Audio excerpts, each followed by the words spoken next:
Hello, ito po, ganito lang po kalapot yung aking henna na tinimpla. Hindi po kailangan yung parang matubig, mas maganda po ang epekto nito. Ito po ang tinatawag na henna, herbal lang po yan, hindi po siya matapang as in yung kagaya ng mga pangkulay ng buhok. So, safe po tayo dito kasi galing po sa mga herbal. Ito, black henna po to, black henna. So, yan po ang ginagamit ko always at ang nilalagyan ko lang po ay mga roots. So, let's go guys. Let's do this. Ayan, tayo po mag-uumpisa na at maglalagay na ako sa aking buhok. Dito lang po talaga sa roots ako naglalagay. So, kung ano man yung masosobra po niya dito sa roots, hindi po lahat kasi ang paglagay ko pa lang po ay front. Kailangan pong lagyan natin ng Vaseline ang ating dito kasi para madaling matanggal yung kung mayroon man malagyan man lang ng kung malagyan ng henna, madali lang po siyang matanggal. Yan. Maglalagay po kayo ng Vaseline para madali lang pong alisin yung henna. Okay. Ito na po. Maglalagay na po ako. Ganyan lang po ako maglagay. So, hindi naman po kailangan marami. So, ganyan lang po tayo maglagay. Roots lang po talaga. Hindi mo kailangan marami. So, ang pinaka-importante po, roots kasi doon po yung mga puti natin. So, pag may sobra po tayo, saka na lang po tayo, Yan, ganyan po ako maglagay. Mas mabilis po kasi pag kamay lang. Pag brush kasi, sobrang bagal.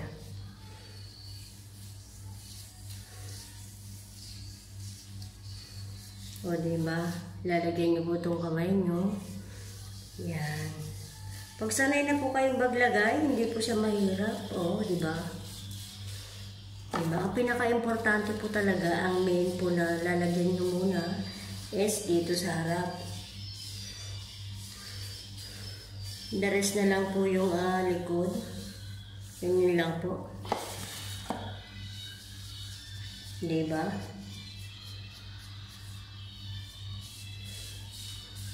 Ibabad nyo po ng 1 oras. Sa akin mostly po 1 oras o more than 1 hour para at least makapit po yung henna. Ganyan po ako maglagay.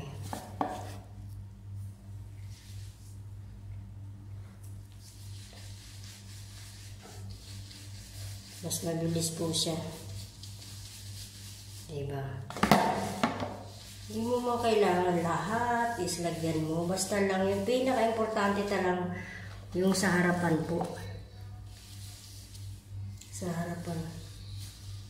Kasi nandyan po yung mga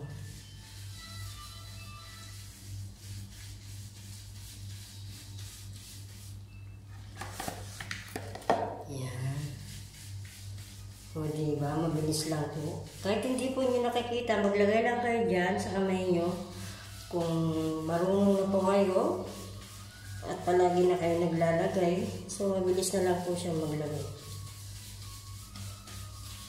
Diba? Hindi mo kailangan na sobrang ganyan lang po ako maglagay, kabilis. Ang pinaka-importante lang po ay yung roots. Yan.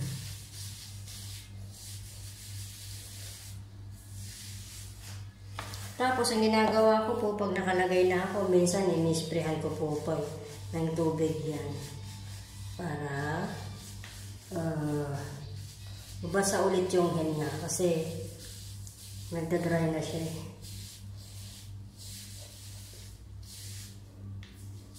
Yan. Madali lang po matanggal yan pag may mga Vaseline po kayo sa gilid-gilid.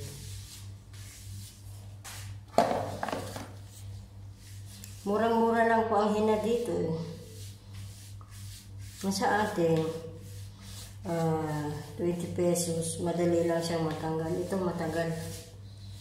Yung kainaman ng mga henna dito, matagal siya.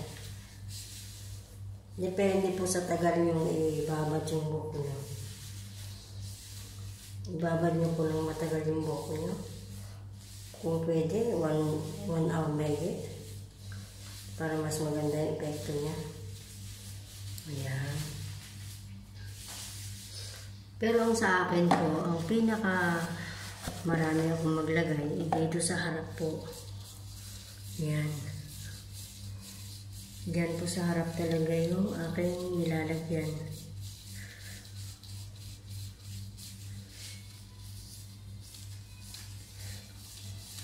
Diba? Mas mabilis po, kamay na lang. Mag-gloves lang po kayo. Kailangan mag-brush. Matagal po ang brush.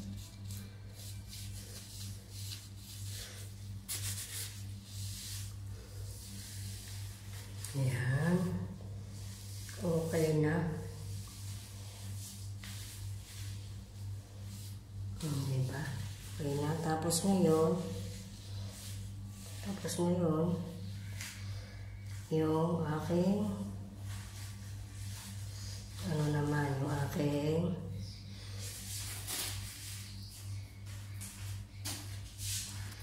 yung kilay naman po, dahil may mga sobra-sobra pa po, so pwede pang gamitin sa kilay. Yan po ang technique ng mga diba? Madali lang matanggal ho to, yung mga nandiyan sa gilid-gilid.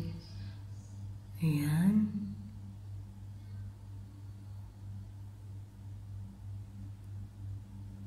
Yan po ang ginagawa ko mostly.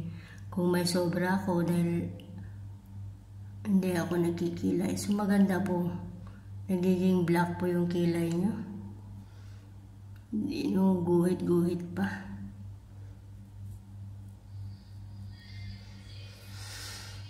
Di po ba? Yan po ang simple lang po na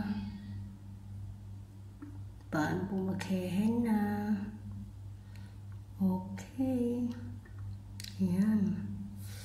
Maganda po siya pagka yung pinaliguan na yung kilay mo ay nag-form ng eyebrow. Simple-simple lang po yan.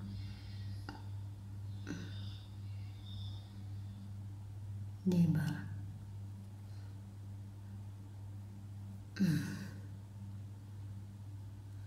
Diba?